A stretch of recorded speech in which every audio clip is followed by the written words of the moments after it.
मायापुर नाम के गांव में रवि नाम का एक गरीब आदमी अपनी बीमार पत्नी रचना और अपनी प्यारी सी बेटी अनु के साथ एक छोटे से घर में रहता था। रवि शहर में एक ढाबे में काम करता था, लेकिन कुछ साल पहले एक सड़क दुर्घटना में रचना के सर पर चोट लग जाती है और वो कोमा में चली जाती है। तब से रवि अपनी पत्नी रचना और बेटी अनु की देखभाल के लिए गांव में बस गया और वहीं गांव में ही काम करने लग गया, जिससे उसकी कुछ खास कमाई नहीं होती थी। घर का सारा काम कर और अनु को स्कूल के लिए तैयार कर खुद भी काम के लिए निकल जाता था। एक रोज शाम को जब वो अपने काम से वापस घर लौटता है तब रचना, कोई तो ऐसा सवेरा निकल आए कि तुम अपनी इस नींद से जागकर मुझसे और अनु से बात कर पाओ। अपनी इस नींद से जागो रचना, तुम्हारी बेटी और पति तुम्हारी ढेर सारी बातें सुनने के लिए बेकरार हैं। इसके बाद रवि मजदूरी के मिले पैसों को अपनी जमा पूंजी में मिलाते हुए कहता है, इतने महीनों की बचत के बाद मेरे पास अभी तक केवल 20,000 ही जमा हो पाए हैं। न जाने कब ये 2 लाख होंगे और मैं अपनी रचना का इलाज करवा पाऊं। ये कहते हुए रवि की आंखें नम हो गई। ऐसे ही एक दिन स्कूल से लौटते वक्त अनु रवि से, वाह, कितनी अच्छी सुगंध आ रही है। ये क्या है बाबा? बिटिया, इसे तंदूरी पनीर टिक्का कहते हैं, जो कि तंदूर में बनता है। बाबा, मुझे भी ये खाना है। अच्छा, मेरी गुड़िया को ये खाना है। रवि कल्लू की दुकान पर जाता है। चाचा, पनीर टिक्का कैसे दिया? 300 रुपए प्लेट है। तेरी हैसियत नहीं है इसे खाने की और ना ही तेरी इस बेटी की। बोल दूं क्या? क्या 300 रुपए? नहीं चाचा, रहने दो। रवि उसे लेकर घर आ जाता है। घर आकर वो अनु को चटनी के साथ रोटी परोस कर देता है। अनु, ले बेटी, खाना खा ले।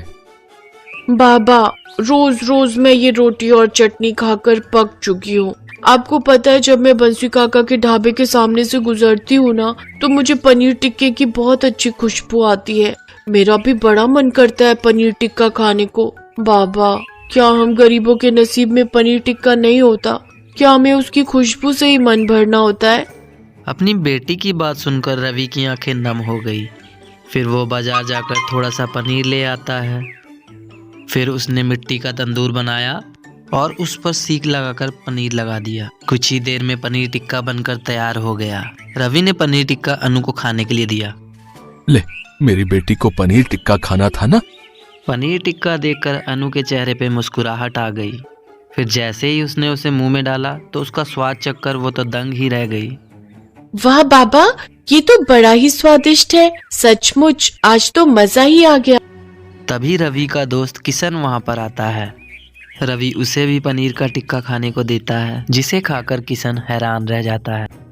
अरे वाह, इतनी स्वादिष्ट तंदूरी पनीर टिक्का तो मैंने आज तक नहीं खाई। लेकिन तूने इसे बनाना कहाँ से सीखा? मैं जब शहर में ढाबे पर काम करता था तब मेरा यही काम था। तो ये काम तू गांव में रहकर भी तो शुरू कर सकता है। देख, अगर तू ये बनाकर बेचेगा ना, तो फिर देखना तू कैसे नोट छापता है। माँ कसम, आज तक किसी ने भी ऐसा लाजवाब तंदूरी पनीर टिक्का नहीं खाया होगा। किशन की ये बात रवि को बहुत पसंद आई, लेकिन उस काम को शुरू करने के लिए उसे कुछ पैसों की जरूरत थी। लेकिन इस काम के लिए पैसों की जरूरत होगी और मेरे पास जमा पूंजी के नाम पर केवल वो पैसे हैं जो मैंने रचना के इलाज के लिए रखे हैं। देख विकास, अगर तूने ये काम शुरू कर दिया ना, तो उन पैसों से 4 गुना पैसे कमाएगा तू। अगर ऐसा नहीं हुआ ना, तो अपने डूबे हुए पैसे तू मुझसे ले लियो। बस मुझे भी अपने साथ काम पर रख ले यार अब। हाँ। अपनी दोस्त की बात मानकर रवि ने पनीर टिक्के का काम शुरू कर दिया और उसने भगवान का नाम लेकर मिट्टी का बड़ा सा तंदूर लगाया और उसमें पनीर टिक्का बनाकर कल्लू के दाम से आधे दाम में बेचने लगा। अरे भाई साहब, कैसे है पनीर टिक्का की प्लेट? 150 रुपए प्लेट बहन जी। ठीक है, 2 प्लेट लगा दीजिए।